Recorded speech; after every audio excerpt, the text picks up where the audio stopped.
ಒಂದೇ ದಿನ ಒಂದೇ ದೇಶದ ಆಟಗಾರರು ನಿರ್ಮಿಸಿದಂತಹ ದಾಖಲೆ. ನಮಸ್ಕಾರಗಳು ಸ್ನೇಹಿತರೆ, ಟಾಪ್ ಕ್ರಿಕೆಟಿಂಗ್ ಅಪ್ಡೇಟ್ಗೆ ತಮಗೆಲ್ಲರಿಗೂ ಪ್ರೀತಿಯ ಸ್ವಾಗತ. ಇನ್ನೂ ಯಾರೆಲ್ಲ ನಮ್ಮ ಚಾನಲ್ ಸಬ್ಸ್ಕ್ರೈಬ್ ಮಾಡ್ಕೊಳ್ಳ ಬೇಗ ಸಬ್ಸ್ಕ್ರೈಬ್ ಮಾಡ್ಕೊಳ್ಳಿ, ಗಂಟೆನ ಹೊಡ್ರಿ ಅಂತ ಹೇಳ್ಕೊಂಡು ಈಗ ನ್ಯೂಸ್ಗೆ ಹೋಗೋಣ. ಸ್ನೇಹಿತರೆ, ನಮ್ಗೆ ಈಗಾಗಲೇ ಗೊತ್ತಿರ್ಬೋದು, ಸೌತ್ ಆಫ್ರಿಕಾ T20 ಒಂದು ಲೀಗ್ ನಡೆಯಕತ್ತೈತಿ. ಅದರಲ್ಲಿ ಫ್ಯಾಪ್ ಡು ಪ್ಲೆಸಿ ಮತ್ತು ಡೇವಿಡ್ ಮಿಲ್ಲರ್ ಅವರು ಒಂದು ಅಚ್ಚರಿ ಅಂತ ದಾಖಲೆಯನ್ನು ಬರೆದಾರ. ಅದು ಯಾವ ದಾಖಲೆ, ಯಾವ ರೀತಿ ಅಂತ ಹೇಳ್ಕೊಂಡು ನೋಡೋಣ. ಸ್ನೇಹಿತರೆ, ಡೇವಿಡ್ ಮಿಲ್ಲರ್ ಅವರು ಕಳೆದ ಮ್ಯಾಚ್ನಲ್ಲಿ 24 ಬಾಲ್ನಲ್ಲಿ 48 ರನ್ಗಳನ್ನು ಹೊಡೆದು ಒಂದು ದಾಖಲೆಯನ್ನು ಬರೆದರು.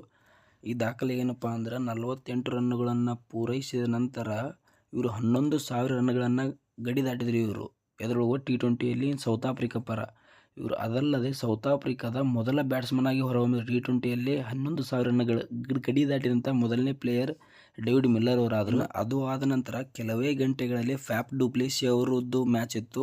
ಅವರು 38 ಬಾಲ್ಗಳನ್ನು ಆಡಿ 61 ರನ್ಗಳನ್ನು ಹೊಡೆದರು.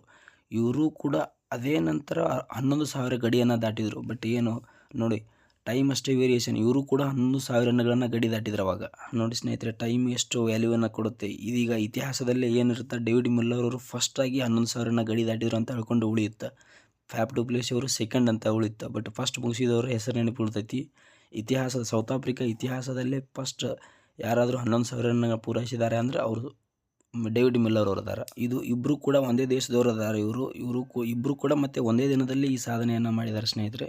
ಇನ್ನು ಜಗತ್ತಲ್ಲೇ ಅತಿ ಹೆಚ್ಚು ರನ್ಗಳನ್ನು T20ಯಲ್ಲಿ ಹೊಡೆದವರು ಯಾರಪ್ಪ ನೋಡಮ್ಮ ಅಂತಂದ್ರೆ, ಇನ್ನು 2005ರಿಂದ 2022 ಆಡಿದಂತಹ ಯೂನಿವರ್ಸಲ್ ಬಾಸ್ ದಾಂಡಿಗ ಅವರು ಬರೋಬ್ಬರಿ 14,562 ರನ್ಗಳನ್ನ ಕಲೆ ಹಾಕಿದ್ದಾರೆ. ಇವರು 455 ಇನ್ನಿಂಗ್ಸ್ಗಳನ್ನು ಆಡಿ ಜಗತ್ತಲ್ಲೇ ಫಸ್ಟ್ ಬ್ಯಾಟ್ಸ್ಮನ್ 14 ರನ್ಗಳನ್ನು ಗಡಿ ದಾಟಿದವರು ಅಂತ ಹೇಳ್ಬೋದು. ಸ್ನೇಹಿತರೆ, ನಿಮ್ಮ ಅನಿಸಿಕೆ ಏನು ಅಂತ ಹೇಳ್ಕೊಂಡು ಕಮೆಂಟ್ ಮಾಡಿ ಸ್ನೇಹಿತರೆ. ಮತ್ತೆ ಸಿಗೋಣ ಸ್ನೇಹಿತರೆ ಮುಂದಿನ ವಿಡಿಯೋದಲ್ಲಿ.